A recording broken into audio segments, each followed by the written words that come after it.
Thank you for joining this segment of Medical Money Matters in a Minute. I'm Nicole Knight, and today my colleague at Physician Planning Group, Seth Smith, and I are going to discuss questions we received prior to a recent webinar on financial planning. As you're listening to Seth answer those, keep in mind that he is not only an investment specialist, his wife is an OBGYN, so he knows what he's talking about because he's lived it. And to start, Seth, can you please address the often asked question, how do I live and save on a resident salary?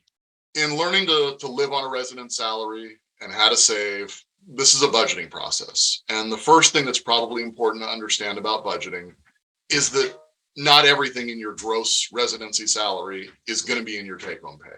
There are deductions for taxes and for benefits.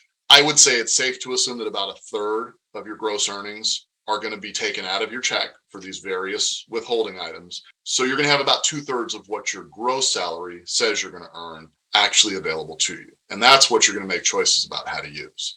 The question of how much to deliberately save each month, this is a function of the goals that you're trying to accomplish with that money. But it is absolutely imperative that you do save something.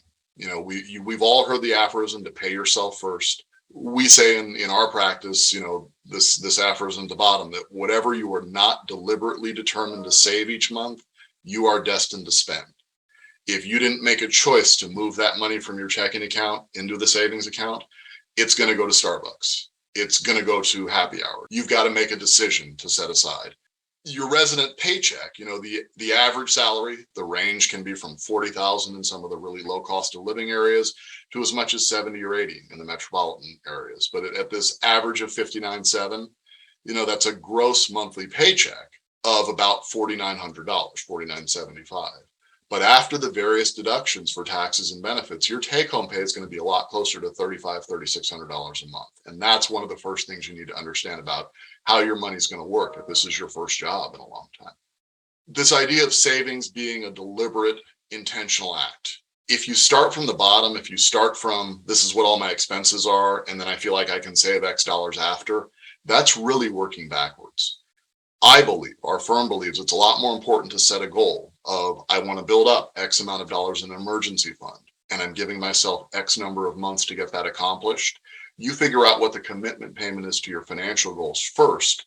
We do our best to make that fit within the limits that are set by funding the goals first.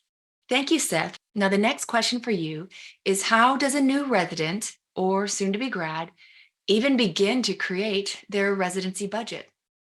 There are some resources to help you understand the spending plan. A resource that I hope you're all going to get really familiar with, the AAMC website, the first resources. These things will give you tools for understanding your spending plan or budget. There are courses like the kind of things I'm talking about today about financial wellness and understanding how to make good decisions about your money. We listed mint.com up here. I'm glad it's still a free service. Some sort of tracking system like this can be really, really helpful for you to understand whatever goals you set out initially, whatever spending plan you thought you were going to have. It's important to have a system to monitor it. So something like mint.com that can integrate with your bank accounts, can integrate with your credit cards, and track how you're actually spending money, that can be really helpful. Now, this isn't something you should be looking at every day. You're going to be way too busy for that. But if you establish some sort of ritual over the course of residency of annually or semi-annually reviewing your finances, having this kind of tracking tool in place is going to make that kind of review a lot more meaningful. Thank you for that, Seth. Now, last question for this short segment. Is it even possible to manage debt while living on a budget during residency? How am I going to live on $40,000 if I'm in a place with a low salary, or how am I going to live on $80,000 if I have to pay for an apartment in Manhattan at $3,500 a month? One of the most important things we believe you can control is the housing costs during residency. And we know that shared housing is not a fit for everyone, but if it can be for you, I can tell you from my own experience as a physician spouse during medical school, you're not going to be home very much as a first-year resident. That one-bedroom apartment with the great view and the separate office space, that's probably not your true needs as a first year resident. So if you can find somebody to share housing with, we encourage it.